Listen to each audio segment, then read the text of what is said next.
मुझे विद्यार्थी होने के नाते भारत के संविधान का लाभ मिला, लोकतंत्र का लाभ मिला। जो हमारे सांसद हैं वो सांसद संसद में क्या कर रहे हैं, लेकिन आप संगठन हो, बामसेफ संगठन है, अगर वो बामसेफ संगठन के साथ जुड़े तो उनको मजबूती मिल सकती, क्योंकि भारत का संविधान जन्म से लेकर के मृत्यु तक हमारी सुरक्षा करता है। तो क्या हमें इस संविधान की सुरक्षा करनी चाहिए या नहीं करनी चाहिए? करनी चाहिए। तो कैसे करोगे? जब हम संविधान की सुरक्षा नहीं करेंगे, संविधान को पूर्ण रूप से लागू नहीं करवाएंगे तो क्या होगा? तो इसलिए उन गलतियों से हमें सबक लेना पड़ेगा, हम और उन गलतियों के कारण ढूंढने पड़ेंगे और उन गलतियों के लिए एक दूसरे को माफ करना पड़ेगा। गलती उन्होंने की, उनको भी माफ करना पड़ेगा और उनको भी, हमारे समाज के जो अलग अलग टुकड़े अलग अलग संगठनों में काम कर रहे हैं उन्हें भी हमें माफ करना पड़ेगा हमसे अगर कोई गलती हुई। इंसानियत और मानवता के संघर्ष के लिए, इज्जत मान सम्मान के लिए, जैसे तथागत बुद्ध ने इस संदेश को दूसरे देशों में पहुंचाया, उसी तरीके से आज हमें काम करने की जरूरत है।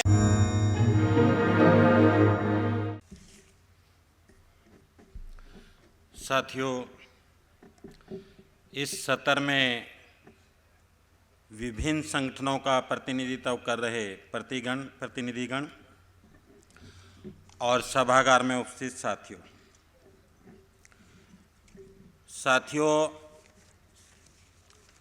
हम इस विषय पर बात कर रहे हैं।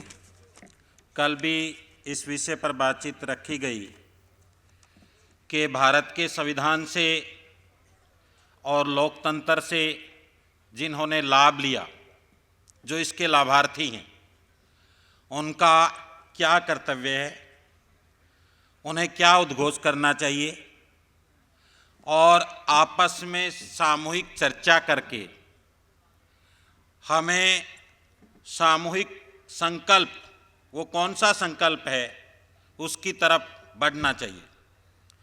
उसकी चर्चा कई साथियों ने यहाँ पर की और उसके तौर तरीके भी आपको बताए।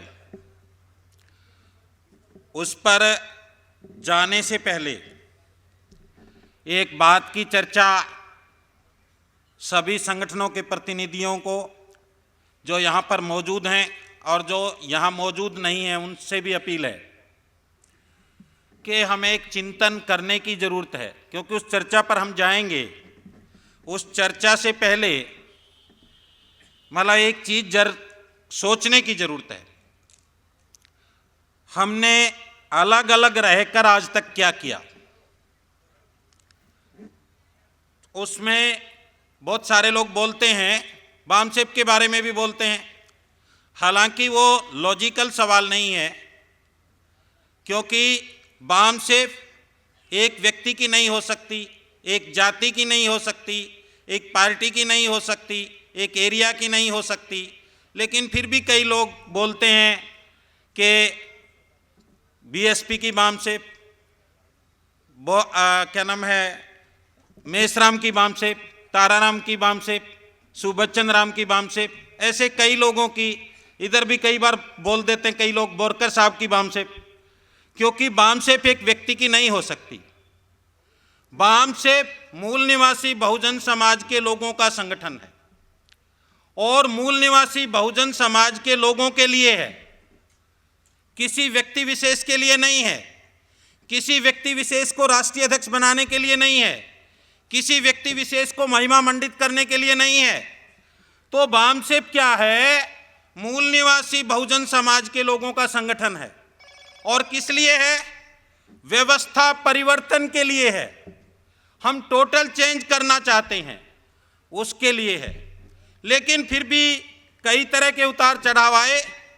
रात भी हम चर्चा सुन रहे थे, हमारे वरिष्ठ साथी जिन्होंने जो इन अनुभव से गुजरे हैं, जो टूट फूट भी हुई वो, और उसके बावजूद भी समाज में गलत सवाल उभर रहा है कि किसकी बामसेफ, क्या किसी की बामसेफ होनी चाहिए? नहीं होनी चाहिए। तो इसलिए साथियों, हमें समाज में सही सवाल भी खड़े करने पड़ेंगे, क्योंकि समाज में गलत सवाल उभर रहे हैं और गलत सवालों के गलत जवाब होंगे, उससे परिणाम नहीं मिलेगा। तो इसलिए उस चर्चा में जाने से पहले जो बामसेफ के नाम पर काम कर रहे हैं उनसे भी, और जो अलग से काम कर रहे हैं उनसे भी, जो इन फूले अम्बेडकरी आंदोलन या किसी भी जैसे कल अशोक भारती जी वो दलित संगठन के नाम पर काम कर रही हैं, ऐसे भी जो संगठन है उन सब से मैं एक अपील करता हूं, वो विश्लेषण करें, वो चिंतन मनन करें कि हमने अलग अलग रहकर आज तक क्या किया, और ऐसे ही अलग अलग रहे तो क्या होगा। क्या हमें भविष्य में भी अलग अलग रहना चाहिए? मतलब आज तक रहे जो भी अज्ञानता या जो भी, आज हमने विषय रखा है लोकतंत्र के लाभार्थी और भारत के संविधान से जिनको लाभ मिला, कम से कम उन्होंने तो उसकी सुरक्षा करनी चाहिए। और क्यों करनी चाहिए? पीछे एक दिन बोरकर साहब ने नागपुर में एक प्रशिक्षण शिविर में बताया कि भारत का संविधान जन्म से लेकर मृत्यु तक सुरक्षा करता है, उदाहरण देकर भी समझाया। मैं उनकी कुछ बातें रिपीट करना चाहूँगा कि जब बच्चा गर्भ में आता है तो गर्भावस्था में टीके लगाए जाते हैं, उस भ्रूण की हत्या नहीं कर सकते, गर्भ नहीं गिरा सकती औरतें। तो इसका मतलब क्या, उसके लिए कानून भी हैं, और अलग अलग राज्य में उसके लिए महिलाओं के लिए या शिशु की देखभाल के लिए अलग अलग योजनाएं भी हैं, जच्चा बच्चा सुरक्षा स्कीम, ऐसी कहीं कुछ पैसा भी मिलता है। मतलब ये ड्यूटी किसकी है? भारत के संविधान के मुताबिक सरकार की ड्यूटी है कि बच्चा गर्भ में आया उसकी सुरक्षा करना। बच्चा पैदा होकर के जमीन पर आया तो आंगनवाड़ी केंद्र, शिशु सुरक्षा केंद्र, पीएचसी, सीएचसी, ऐसी कुछ हॉस्पिटल बनाए गए छोटे छोटे कि उसकी देखभाल हो। और बच्चा 6 साल का हुआ स्कूल में, 14 साल तक फ्री एजुकेशन, पढ़ लिख करके कॉलेज में आया, कॉलेज के बाद वो पढ़ लिख के नौकरी पे गया या किसी संस्था में गया, रिटायर्ड हुआ, रिटायर्ड होने के बाद पेंशन, हालांकि अटल बिहारी वाजपेयी की सरकार ने उसको खत्म कर दिया। तो ये किस लिए दिया जा रहा? जब हम मर जाते हैं हम अपना क्रियाक्रम भारत के संविधान के मुताबिक अपने तौर तरीके से कर सकते हैं। तो इसका मतलब क्या है? अभी अनुज जी ने बहुत बढ़िया बात की कि मुझे विद्यार्थी होने के नाते भारत के संविधान का लाभ मिला, लोकतंत्र का लाभ मिला, लेकिन एक सवाल वो उनकी बात में था। यहाँ क्या सवाल था? जो हमारे सांसद हैं, SC ST OBC के, किसानों के, मुस्लिमों के, सिखों के, ईसाइयों के, वो सांसद संसद में क्या कर रहे हैं? वो संसद में वो आवाज़ क्यों नहीं उठा रहे? उनको उनकी आवाज़ उठानी चाहिए, वो उनकी बात वहाँ बोलनी चाहिए, वो क्यों नहीं बोल रहे? क्या कारण है? कारण तो आप समझते हैं कि वैचारिक मजबूत नहीं है, उनको जानकारी की भी कमी हो सकती है, और उनके पीछे कोई संगठन नहीं है। लेकिन आप संगठन हो, बामसेफ संगठन है, अगर वो बामसेफ संगठन के साथ जुड़े तो उनको मजबूती मिल सकती है, वो अपनी बात कह सकते हैं। तो इसलिए जरूरी क्यों है? क्योंकि भारत का संविधान जन्म से लेकर के मृत्यु तक हमारी सुरक्षा करता है। तो क्या हमें इस संविधान की सुरक्षा करनी चाहिए या नहीं करनी चाहिए? करनी चाहिए। तो कैसे करोगे? जब हम संविधान की सुरक्षा नहीं करेंगे, संविधान को पूर्ण रूप से लागू नहीं करवाएंगे तो क्या होगा? और उसके लिए आज देश में क्या हो रहा साथियों, हमें इसको जानने और समझने की जरूरत है। अगर इसको हम नहीं समझेंगे, पीछे एक NCRB का एक आंकड़ा आया, 2019 से 21 तक 13 लाख लड़कियां गायब हो गई, किशोर महिलाएं, पूरे देश का आंकड़ा है। अब ये आंकड़ा किसी मीडिया ने चर्चा में नहीं किया। अब ये महिलाएं, किशोर लड़कियां कैसे गायब हो रही हैं? क्यों गायब हो रही हैं? कौन गायब कर रहा है? क्या बिना सरकार के गुंडों के, क्या बिना उनकी इन्वॉल्वमेंट के गायब हो रही हैं? कोई तो है। पीछे लखनऊ के आसपास का एक रिपोर्ट आई कि वहाँ अंग बेचे जा रहे हैं, आप नेट पर भी देखेंगे, मैंने देखा उसको। तो इस तरीके की बातें आ रही हैं। पिछले 5 सालों में 3.4 लाख बच्चे गुम हो गए, मिस हो गए। तो ये भी कोई कारण है। अब ये ड्यूटी किसकी है? केंद्र सरकार की है, राज्य सरकार की है। अब राज्य सरकार और केंद्र सरकार क्या इसको निभा रही है? अगर वो इसको नहीं निभा रही तो ये ड्यूटी नागरिकों की भी है, क्योंकि आप भारत के संविधान से प्रेम करते हो, भारत के संविधान में आस्था रखते हो, भारत के संविधान में विश्वास रखते हो, तो आपकी ड्यूटी बनती है कि भारत के नागरिकों, आपने ये शपथ ली है, बाबा साहब ने भी प्रस्तावना में लिखा कि हम भारत के लोग भारत को एक प्रभुत्व संपन्न समाजवादी पंथ निरपेक्ष धर्म निरपेक्ष लोकतंत्रात्मक गणराज्य। जब आप ऐसा राज्य बनाना चाहते हैं तो ये ड्यूटी क्या आपकी नहीं है? आपकी भी ड्यूटी है। अगर इस तरह का देश में चल रहा है तो आपको खड़े होना चाहिए, आपको जवाब मांगने चाहिए, आपको उन सांसदों से भी जवाब मांगने चाहिए, उन विधायकों से भी जवाब मांगने चाहिए कि आप ये आवाज क्यों नहीं उठाते। इसलिए साथियों मैं ये कह रहा हूं कि क्या हमें भविष्य में भी ऐसे ही चलना है? उन विधायक सांसदों से भी ये सवाल कर रहा हूं जो SC ST OBC से संबंध रखते हैं, क्या ऐसे ही चलना है देश? क्या ऐसे ही चलने देना है? और उन संगठनों से भी ये बात कह रहा हूं कि भाई क्या ऐसे ही भविष्य में हम चलेंगे? तो इसलिए साथियों कुछ चीजें हमें भी एक बड़ा डील करना पड़ेगा जो आंदोलन चला रहे हैं। क्यों करना पड़ेगा? पूर्व में किसी से गलतियां अगर हो गई, चाहे किसी से भी हुई, हमसे भी हो सकती हैं, जो हमारे साथ काम कर रहे थे साथी उनसे भी हो सकती हैं, अगर वो किसी कारण हमसे अलग हो गए, क्या उसी को लेकर के आज अगर हम बैठने की कोई बात करें और हम कहें कि नहीं इसने तो पहले गलती की थी, इसको नहीं लेना, इसको नहीं, इसको बाहर करो, क्या उससे हमें बात करनी चाहिए या नहीं करनी चाहिए? उसको उसके साथ बैठ के बात करनी पड़ेगी या नहीं करनी पड़ेगी? हो सकता है उसके अंदर दिमाग में कुछ भ्रांतियां आ गई हो, कोई कंफ्यूजन हो गया हो किसी मुद्दे पर, किसी तौर तरीके को लेकर के, किसी कार्यशैली को लेकर के, किसी बात को लेकर के। अगर हमें उनके साथ बैठना पड़ेगा, उन गलतियों को बुलाना पड़ेगा, जो पूर्व में किसी से भी अगर कोई गलतियां हो गई उन गलतियों को नज़रअंदाज करना पड़ेगा, उन गलतियों से सबक लेकर के आगे बढ़ना पड़ेगा, क्योंकि गलतियां हमसे भी हुई होंगी, ऐसा नहीं कि उनसे, हमसे भी हुई होंगी। जब एक आदमी गलती करता है दूसरा पक्ष भी कई बार गलती करता है, तो इसलिए उन गलतियों से हमें सबक लेना पड़ेगा, हम और उन गलतियों के कारण ढूंढने पड़ेंगे और उन गलतियों के लिए एक दूसरे को माफ करना पड़ेगा। गलती उन्होंने की उनको भी माफ करना पड़ेगा और उनको भी, हमारे समाज के जो अलग अलग टुकड़े अलग अलग संगठनों में काम कर रहे हैं उन्हें भी हमें माफ करना पड़ेगा हमसे अगर कोई गलती हुई है। एक साथी यहाँ पर अशोक खेड़ा जी कह रहे थे ताराराम मीणा के बारे में, हमने उनसे कई बार संपर्क किया। अब मंच के माध्यम से भी मैं कह रहा हूँ मीणा साहब आइए हम आपसे बात करेंगे, और मैं उनको फोन करूंगा, आज ही करूंगा। लेकिन उन्हें भी सोचना चाहिए और हम लगातार प्रयास कर रहे हैं सभी संगठनों से। और यहाँ तक नहीं, हमने कुरुक्षेत्र में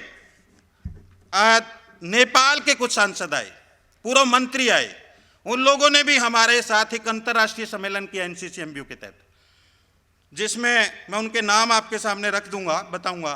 तो वो उसमें वीर बहादुर महतो हमारे साथ भी जुड़े हुए हैं, और एक नरेश वीर साक्य और संत नारायण आलोक, एक भरत साहब वह मंत्री हैं अभी, और एक पूर्व मंत्री हैं डॉक्टर केशव मान साक्य। वो लोग हमारे साथ के, हमारी भी ये दिक्कत है, हमें तो ये श्रीलंका और कुछ दूसरे देश हैं वहाँ भी इस तरह की अमानवीय घटनाएं हैं, हमें एक साथ होना चाहिए उन्होंने कहा। तो उनकी बात, उन्होंने कई अनुभव साझा किए। तो इसलिए साथियों हमें अपनी धाराओं को तोड़ते हुए इंसानियत और मानवता के संघर्ष के लिए, इज्जत मान सम्मान के लिए, जैसे तथागत बुद्ध ने इस संदेश को दूसरे देशों में पहुंचाया, उसी तरीके से आज हमें काम करने की जरूरत है। ठीक है, हम अपना संगठन अलग अलग तरीके से चलाएं, क्योंकि आज कुछ भ्रांतियां हो सकती हैं। अगर एक साथ मिल भी गए, एक संगठन में मर्ज भी हो गए, तौर तरीकों को लेकर एकदम विवाद हो सकता है और फिर बिखर जाएंगे। तो इसलिए धीरे धीरे धीरे धीरे धीरे तालमेल बनाते हुए, एक दूसरे की कार्यशैली, एक दूसरे का मनोविज्ञान समझते हुए, मन मस्तिष्क की कार्यशैली, संगठन की कार्यशैली, विचारधारा, संगठन, सिस्टम, ये सारी चीज़ें समझ करके हम धीरे धीरे एक दूसरे के करीब आएंगे। और करीब आएंगे तो धीरे धीरे साथियों कुछ ट्रेनिंग कैंप रखेंगे साथ में, तो ये सारी समस्याएं खत्म हो सकती हैं। लेकिन हमें बड़ा दिल करना पड़ेगा, एक दूसरे को माफ़ करना पड़ेगा और अपनी गलती को स्वीकार भी करना पड़ेगा अगर कोई गलती हुई होगी, क्योंकि ये तभी बढ़ेगा मामला। तो साथियों, क्या अलग अलग रहने से हमारी मतलब प्रतिस्पर्धा तो नहीं बढ़ रही, हमें ये भी सोचने की जरूरत है। हम अलग अलग जो संगठन चला रहे, क्या उससे हम आपस में ही टकरा रहे, क्या हमारी प्रतिस्पर्धा बढ़ रही है? हमने संगठन किस मकसद के लिए बनाया था? हमें सोचने की जरूरत है कि हमारा संगठन जिस मकसद के लिए बनाया गया, दुश्मन को हराने के लिए, हमारे देश पर हमारी सत्ता कायम करने के लिए, हमारे लोगों का मान सम्मान स्वाभिमान जिंदा रखने के लिए, उसको ऊंचा करने के लिए, हम आपस में ना लड़ने के लिए। लेकिन क्या हो रहा, हम आपस में ही लड़ रहे हैं, आपस में ही प्रतिस्पर्धा बढ़ रही है। और आपस में अगर प्रतिस्पर्धा बढ़ रही है तो इससे हमारी शक्ति दुश्मन के खिलाफ जो उसका प्रयोग होना चाहिए था, लेकिन वह शक्ति किसके खिलाफ प्रयोग हो रही है, आपस में ही हो रही है। और आपस में अगर एक दूसरे के खिलाफ शक्ति का प्रयोग करते रहें तो क्या होगा, आप सोचिए। अगर आपस में ही शक्ति इसी तरीके से करते रहे, और जो यहां पर नहीं है अगर वो इस वीडियो को सुनेंगे, उनसे भी अपील है कि आप भी सोचिए भाई, ऐसे ही अगर हम आपस में लड़ते रहे तो क्या होगा। माननीय अशोक बलारा जी अखिल भारतीय जाट आरक्षण संघर्ष समिति के राष्ट्रीय संयोजक हैं। मैं उनके पास गया जाट आरक्षण के मामले में, तो मुझे नोटिस आया, लेकिन उन लोगों की सिंपैथी मेरे साथ जुड़ी। मैंने उनको बताया उनकी सभा में कि दीनबंधु सर छोटूराम जी ने 4,54,625 एकड़ जमीन शेड्यूल कास्ट के लोगों को बांटी मुल्तान जिले में, पाकिस्तान में। दीनबंधु सर छोटूराम ने साइमन कमीशन आया, उसकी स्वागत समिति के अध्यक्ष थे, और इस आरक्षण का रिप्रेजेंटेशन का उन्होंने समर्थन किया था। क्या आप इसको खत्म होते देखना चाहोगे? उनकी भावनाएं बदली, उन्हें लगा कि सही बात है। और उसके बाद माननीय दयाराम जी उस टाइम राष्ट्रीय अध्यक्ष थे बामसेप के, माननीय दयाराम जी का मैं धन्यवाद करना चाहूंगा, उन्होंने जाट आरक्षण का समर्थन किया। इसलिए किया क्योंकि वो भी मूल निवासी हैं। और उसके बाद बहन कुमारी मायावती ने भी समर्थन कर दिया, मैं इसके लिए उनका भी धन्यवाद करना चाहूंगा। अलग बात है कुछ चीजों पर हमारा, लेकिन उसने समर्थन किया। हरियाणा में, उत्तर प्रदेश के कुछ इलाकों में, पंजाब में और राजस्थान में कुछ लड़ाइयां जो शेड्यूल कास्ट और जाट के बीच होती थी, आधे से ज्यादा खत्म हो गई। उसका यह परिणाम रहा, और उसी का परिणाम है आज अशोक बलारा जी कह रहे हैं कि आप जहां बुलाएंगे हम आएंगे। तो साथियों, हमें एक दूसरे क्या करना पड़ेगा, हमें एक दूसरे के संगठन में भी जाना पड़ेगा। उनकी क्या रीति रिवाज है, उनके संगठन के क्या परंपराएं हैं, उनके क्या कार्यक्रम हैं, उनकी क्या आइडियोलॉजी है, वो क्या चर्चा करते हैं, ये जानना पड़ेगा। अगर ये जानेंगे तो आपस में एक दूसरे के करीब आएंगे। आज हुआ तो आज कई संगठनों के साथी यहां पर हैं, कल भी कई संगठनों के साथी थे, और कल 10-12 संगठनों के साथी मिलकर के गए हमसे कि हम भी एनसीसी एमबीओ में काम करना चाहते हैं। तो इसका मतलब आपका संदेश उन तक भी जा रहा है, और इसका मतलब ये भी है कि हम लोग इकट्ठा हो रहे हैं, आगे बढ़ रहे हैं। तो इस आगे बढ़ने की प्रक्रिया को साथियों हमने और ज़्यादा गति देनी है, और उसको गति देने के लिए साथियों हमें कुछ कार्यक्रम भी डिसाइड करने पड़ेंगे। और उसमें सबसे अभी एक और उदाहरण मेवात दंगा के बारे में बताया। मुस्लिमों के ऊपर प्रायोजित हमला किया गया, और हमला पूरे हरियाणा में आग लगाने का था। लेकिन मैं धन्यवादी हूं किसान सभाओं का, सुरेश कोत जी का, अशोक बलारा जी का, रवि आजाद जी का, जो भी गुरनाम सिंह चडूनी का, टिकैत साहब का, कि उन्होंने ये इनिशिएटिव लिया कि हम वहाँ पर जाएंगे मेवात में। अगर मुसलमानों को किसी ने हाथ लगाया हम उनको छोड़ने वाले नहीं हैं। हांसी एक शहर था, हांसी में हिंदू संगठनों ने मुसलमानों को धमकी दी कि वो 2 घंटे में इसको खाली कर दे, नहीं तो मतलब कि अच्छा नहीं होगा, मतलब उनको उजाड़ देंगे, ऐसा कुछ चेतावनी दी। लेकिन वहाँ जाट संगठनों ने और किसान संगठनों ने आकर के कहा कोई इनको हाथ लगा करके देखे। ये क्या हुआ, जो किसान आंदोलन हुआ और हम लोग किसान आंदोलन में उनके बीच में गए, उनका और हमारा कॉम्बिनेशन हुआ, हम जुड़े एक दूसरे के साथ, और उस जुड़ने का परिणाम क्या हुआ, वो मुसलमानों की सुरक्षा में भी खड़े हो गए, उनकी विचारधारा बदली, उनका माइंडसेट बदला। तो इसलिए साथियों हमें जो हमारे संगठन हैं SC ST OBC के, उनको दुश्मन ना समझ करके जो भी हमारे संगठन हैं उनके बीच जाना चाहिए, उनकी सोच समझ को समझना चाहिए। हो सकता है एक बार वो नहीं सुनेंगे। मेरे एक साथी हैं प्रकाश मास्टर, वो कभी RSS में काम करते थे, टूट गए उनसे। वो बता रहा कि एक RSS का आदमी 17 बार मेरे घर आ चुका है, निमंत्रण देने के प्रोग्राम है, मैं नहीं गया। उसने बताया। तो आप भी सीखिए, जब वो एक आदमी, अगर हम किसी के पास गए, एक बार गए, 2 बार गए, 3 बार गए, नहीं आया, वो क्या जरूरत है?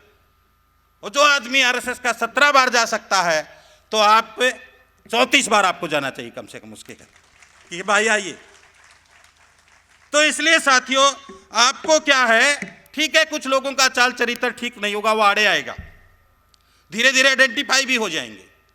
समाज ये चाह रहा कि हम इकट्ठे हों, कुछ परिणाम दें, लेकिन वो परिणाम साथियों समाज क्या सोच रहा राजनीति में दिखाई दे। लेकिन राजनीति से पहले सामाजिक संगठन अगर इकट्ठा होंगे तब परिणाम दिखाई दे, राजनीति में बाद में आएगा। लेकिन समाज की धारणा है कि राजनीति में जो अगर दिखाई देगा, हमारी कोई पार्टी सत्ता में आए, समाज की ऐसी सोच है, उस सोच को बदला जाए। उसको कैसे बदलोगे? उसके लिए मैं आप लोगों से निवेदन करता हूं, अगर आप दूसरे संगठनों को तो हम नहीं कह सकते इतना, आप लोगों से जरूर कह सकता हूं, आप उनसे ज्यादा काम करो, ज्यादा गति दो इस आंदोलन को। जो हमारे संगठन है वो भी आपके साथ जुड़ेंगे, आपका जब प्रभाव बढ़ेगा, मैं प्रभाव बढ़ाने का इसलिए नहीं कह रहा, लेकिन जब उनको लगेगा ये ठीक काम कर रहे हैं, वो भी आपके साथ आएंगे। तो जो हम काम कर रहे हैं इसको और गति दो, ज्यादा काम करो, और ज्यादा काम करेंगे तो हमारी समस्याएं भी खत्म होंगी। समस्याएं कैसे खत्म होंगी? के नागराजू जी यहां पर बैठे हैं, मेरे कैथल से एक LIC के सीनियर ब्रांच मैनेजर थे, उनके बेटे का वहां बेंगलोर में एडमिशन हुआ, उनके बेटे का मोबाइल गुम हो गया, वो बात नहीं कर सके, पूरा परेशान, उनका परिवार रो रहा। मेरे से बात करी उन्होंने, ओम प्रकाश सोलरा जी उनका नाम है, कि सर वहाँ मेरा बेटा है और फ़ोन भी गुम हो गया, बात नहीं हो रही, क्या करूँ? मैंने कहा कोई नहीं, मैं बात करता हूँ। मुझे हालांकि अंग्रेजी इतनी नहीं आती, टूटी फूटी, जैसे मैंने नागराजू साहब से बात की, नागराजू साहब का फ़ोन नंबर दे दिया, तो नागराजू साहब 40 किलोमीटर से चल के उस लड़के से मिलने आए और घर पर बातचीत कराई, घर वाले खुशी से जैम उठे। तो ये परिणाम है कि आप अगर इकट्ठा होते हो, तालमेल होता है, तो ये संगठन का परिणाम। संगठन इस तरीके से भी आपकी मदद करता है। संगठन केवल लक्ष्य उद्देश्य तो पूरा करता ही करता है, आपको दिमागी तौर पर, मानसिक तौर पर, दुख तकलीफ में भी सहयोग करता है। इसका नाम संगठन है। प्रेम, मैत्री, करुणा को बढ़ाता है, तो ये आपको बढ़ानी पड़ेगी। और वो साथियों, हमारा जो संविधान के प्रियम्बल है उसमें बात लिखी है कि हमें हमारा, जैसे हम भारत के लोग, जैसे स्वतंत्रता, बंधुता, न्याय की बात उसमें लिखी प्रस्तावना में। तो बंधुता का मतलब क्या है? जब आप मैत्री करुणा करेंगे तो तभी बंधुता बढ़ेगी। अगर आपके उनके साथ मैत्री और करुणा नहीं है तो बंधुता नहीं बढ़ेगी, और जब बंधुता नहीं होगी तो न्याय भी नहीं होगा। तो इसलिए आप स्वतंत्र तौर पर मैत्री और बंधुता, करुणा का जो सिद्धांत हमारे संविधान की प्रस्तावना में है, ये हमारा कॉमन मिनिमम प्रोग्राम हो सकता है। क्या इस पर किसी संगठन को आपत्ति होगी? किसी को नहीं। कल हमने चर्चा की कि ये 4 पैरामीटर पर हम इकट्ठा हो सकते हैं: संविधान, संविधानवाद, फुले अम्बेडकरी विचारधारा, लोकतांत्रिक पद्धति, संस्थागत नेतृत्व, मूल निवासी पहचान। तो उसमें संविधान और संविधानवाद में संविधान की प्रस्तावना ही बहुत कुछ कहती है। अगर उसको हम केंद्र बिंदु मान करके, इस संविधान को केंद्र बिंदु मान करके, सारी समस्याएं खत्म हो जाएंगी। और इस पर मुझे नहीं लगता कि SC ST OBC के कोई संगठन कोई स्वार्थी होगा या दुश्मन द्वारा प्रायोजित होगा। ऐसा भी हो सकता है। देखिए, संगठन कुछ ऐसे भी हैं दुश्मन द्वारा प्रायोजित हैं, कुछ ऐसे भी हैं जो अज्ञानतावश उनको मालूम नहीं लेकिन काम कर रहे हैं, सही दिशा नहीं है। लेकिन जो ऐसे लोग हैं वो हमारे साथ आ सकते हैं। तो इसलिए हमें साथियों उनके बीच में जाना चाहिए। और BS4 अभियान, क्योंकि समाज जो है हमारा जज है, समाज भी निरीक्षण कर रहा है कौन संगठन सही कौन गलत, वो देख रहा है। तो इसलिए साथियों, और ये प्रयोग केवल यहाँ नहीं सामाजिक संगठनों में, ये प्रयोग हमें राजनीतिक तौर पर भी करना पड़ेगा धीरे धीरे। और धीरे धीरे जब हम एक हो जाएंगे वैचारिक और मानसिक तौर पर, फिर सारी समस्याएं, सारी जो संगठनों की एक संगठन बन सकते हैं। और अगर हम लोग हमारे को अच्छा समझेंगे तो हमारे साथ धीरे धीरे धीरे जुड़ते जाएंगे, और जुड़ते जाएंगे तो उससे जो हमारे संवैधानिक मूल्य हैं उसके आधार पर समाज निर्माण होगा। इसके लिए साथियों हमें पूरी ताकत लगा करके, दिन रात एक करके इस कार्यक्रम को बढ़ाना है। लगातार कुछ प्रशिक्षण हमें करने हैं, और इसके लिए हमें दूसरे संगठनों की आलोचना से बचना है। उनकी जो खूबी है उसको हासिल करना है। हो सकता है उनमें कमी होगी, उस कमी को नज़रअंदाज करते हुए धीरे धीरे जब आपके मित्र बन जाएंगे, दोस्त बन जाएंगे, तो तब आप उनको धीरे धीरे ये सारी चीज़ें बताएंगे। और धीरे धीरे बताएंगे तो आप वो समझ जाएंगे कि हमारे संगठन का मकसद क्या किसी को अध्यक्ष बनाना है या संगठन ही चलाना है। कुछ लोगों को ये लग रहा है संगठन ही चलता रहे। संगठन चला के क्या करोगे? संगठन क्यों चला रहे हो? संगठन से क्या हासिल होगा? वो सारी चीज़ें उनके दिमाग में आएगी। धीरे धीरे आप उनका संपर्क होगा और संपर्क होने से साथियों, हम जो लोकतांत्रिक प्रणाली भारत के संविधान ने हमें दी है, बंधुता बढ़ाना उसके लिए अति आवश्यक है। और हमारे जो महापुरुष हैं उन्होंने बंधुता का ही संदेश दिया है। व्यवस्था परिवर्तन के लिए भी हम बंधुता बहुत महत्वपूर्ण है और इसलिए जो हमारे मतलब के जो नए साथी हैं उन पर हम दया करके उनको आगे और ज़्यादा सिखाते हुए आगे ले जाने का प्रयास करेंगे। मुझे उम्मीद है, कल आप सारे साथियों से मैंने अपील की थी, आप लोगों ने कुछ ने लिख के दिया, 10-12 साथियों ने।